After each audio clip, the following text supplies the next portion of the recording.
Hi everyone, नमस्कार। आप सभी लोगों का स्वागत है। मेरा नाम है दृष्टि और आज हमारे साथ मौजूद हैं doctor Ajay Mehta from Keshubhai Mehta eye hospital Rajkot. आपका बहुत स्वागत है सर आई टॉक्स में।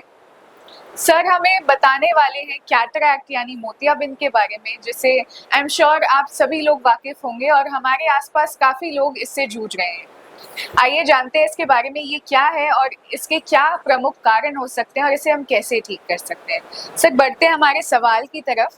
मेरा पहला सवाल आपसे ये है कि कैटरैक्ट होता क्या है और ये कैसे किसी आम व्यक्ति के जीवन में कोई रोल प्ले करता है। ठीक है Drishti, but can you give me permission to answer in Gujarati?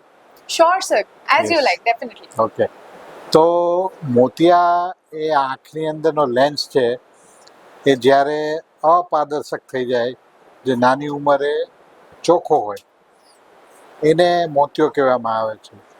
અને આમાં દર્દીની પૂરી જીવનશૈલી ઉપર બહુ મોટી અસર થાય છે. સૌથી પહેલાં તો એને કલર ઝાંખા થઈ જાય છે, પછી વાહન ચલાવવામાં બહુ અગવડ પડે છે કારણ કે લાઇટો ફેલાય છે, અને ધીમે ધીમે દૂરની તથા નજીકની દ્રષ્ટિ બધી ઝાંખી પડી જાય છે. અને આ વસ્તુ જ્યારે થાય અને ડૉક્ટર પાસે તપાસ કરાવે ત્યારે ખબર પડે છે કે એમને મોતિયો આવેલો છે. सर मेरा अगला सवाल आपसे ये है कि मोतियाबिंद यानी कैटरैक्ट के जो सिम्टम्स होते हैं उनको हम बाकी एज रिलेटेड विजन चैलेंजेस के सिम्टम्स के साथ में कैसे डिफरेंशिएट कर सकते हैं, वो कैसे अलग है?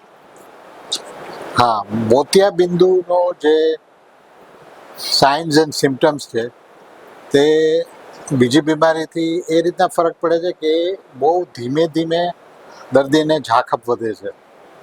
હવે કોઈ પણ બીજી બીમારી હોય ને એમાં ઝાંખપ એકદમ જ આવી જાય છે.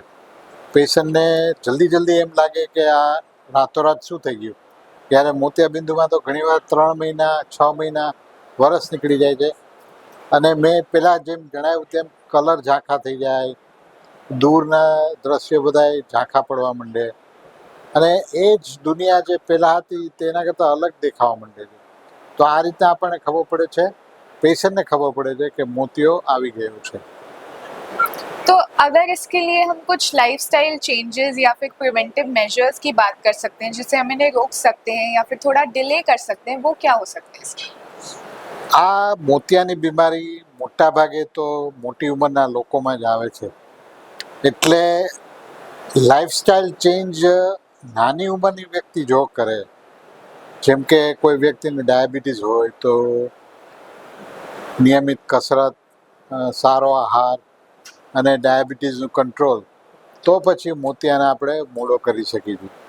પણ જે વ્યક્તિને વારસાગત મોતિયો હોય તેને આ બધી વસ્તુથી ફેર નથી પડતો અને તે આવી જ જાય છે.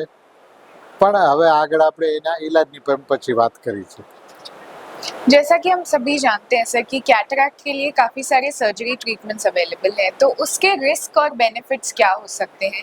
उसके अलावा किसी भी व्यक्ति को कब सही वक्त है, सही समय है टू अंडरगो द सर्जरी? મોતિયાના ઓપરેશન હવે જે ભારતમાં પદ્ધતિ પ્રચલિત છે, ફેકો ઇમલ્સિફિકેશન સર્જરી, તેનાથી બહુ સરળ અને બહુ જ સેફ થઈ ગયા છે. રિસ્ક રહે છે, પણ ડૉક્ટરની સલાહ મુજબ જો થોડું ઘણું ધ્યાન રાખવામાં આવે તો આના રિઝલ્ટ બહુ જ સુંદર હોય છે. અને દર્દી જે નાની ઉંમરે નજર એન્જોય કરતા હતા તે જ લેવલે પાછા પહોંચી જાય છે. અને ક્યારે મોતિયાનું ઓપરેશન કરાવવું તે પ્રશ્ન તો બધાને સતાવતો હોય છે. તો મારું ખાલી એટલું કહેવું છે કે દર્દીને તેના રોજના કાર્યોમાં પ્રોબ્લેમ થવા માંડે, જેમ કે રોજ એ દુકાનેથી ઘરે વાહન ચલાવીને આવતા હોય તો પહેલાં તો એ સીધા આવી જતા હતા, પણ હવે એને લાઇટ ફેલાવવા માંડી છે. તો પછી એને ટાઈમ થયો છે કે ભાઈ હવે મોતિયાનું ઓપરેશન કરાવી નાખો. ઘણી વ્યક્તિ છે તો એને દૂરનું બધું ટીવી ને બધું ઝાંખું દેખાવા માંડે, કોમ્પ્યુટરને બધું ઝાંખું દેખાવા માંડે. તો પછી એનો ટાઈમ થઈ ગયો છે કે ચાલો હવે આપણે ઓપરેશન કરાવી નાખીએ છીએ. मेरा अगला सवाल सर आपसे ये है कि बहुत से लोगों का ये भी मानना है कि कैटरैक्ट्स आफ्टर सर्जरी वापस आ जाते हैं। इस बात में कितनी सच्चाई है और हमें ऐसा क्या करना चाहिए जिससे हम post surgery clear vision maintain कर पाए? મોતિયાના ઓપરેશન પછી મોતિયો કોઈ દિવસ પાછો નથી આવતો. એકવાર મોતિયાનું ઓપરેશન થયું, સારા પ્રકારનું નેત્રમણી મૂકવામાં આવ્યું, તો પછી એ જિંદગીભર કોઈ પ્રોબ્લેમ રહેતા નથી. હા, મોતિયાના ઓપરેશન પછી ઘણા દર્દીઓને 2 વર્ષે 3 વર્ષે ઝાંખપ આવે છે.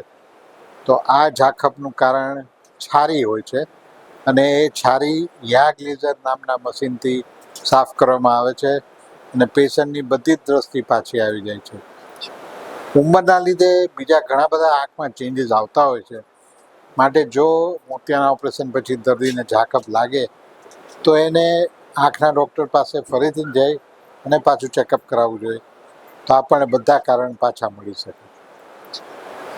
जी सर, बहुत शुक्रिया आपका हमारे साथ जुड़ने के लिए और हमारे दर्शकों को ये बताने के लिए कि मोतियाबिंद एक कंसर्न इशू है कैटरैक्ट, बट इसे प्रॉपर अवेयरनेस और प्रिवेंशन के साथ में हम रोक सकते हैं और सर्जरी इसका बेस्ट उपाय है या इलाज है, ऐसा हम कह सकते हैं. Thank you so much for being here with us and joining us today sir. Thank you very much trustee. Thanks a lot.